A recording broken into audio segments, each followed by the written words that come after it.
அமெரிக்க டாலருக்கு எதிராக ஆகஸ்ட் 5ஆம் தேதி மலேசிய ரிங்கெட் வலுவடைந்துள்ளது.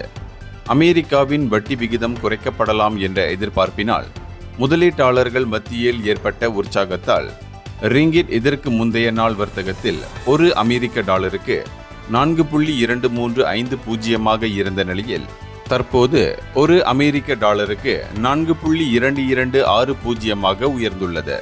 பேங்க் முஆமலாட்டின் தலைமை பொருளாதார நிபுணர் டாக்டர் முகமது அப்சார் நிசாம் அப்துல் ரஷீத் கூறுகையில், ஏமாற்றம் அளிக்கும் அமெரிக்க தொழிலாளர் தரவுகள்தான் அமெரிக்க டாலரின் பலவீனத்திற்கு காரணம் என்றும், இது வரும் செப்டம்பர் மாதம் ஃபெடரல் ரிசர்வ் கூட்டத்தில் 25 அடிப்படை புள்ளிகள் வட்டி விகித குறைப்பிற்கான சாத்தியத்தை குறிப்பதாகவும் அவர் தெரிவித்தார்.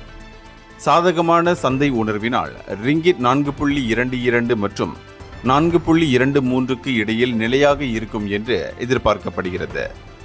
ஜப்பானிய யென்னுக்கும் தாய்லாந்து பாட்டிற்கும் எதிராக சற்று பலவீனமடைந்த போதிலும் ரிங்கிட் பெரும்பாலான முக்கிய பிராந்திய நாணயங்களுக்கு எதிராக வலுவாக இருக்கிறது.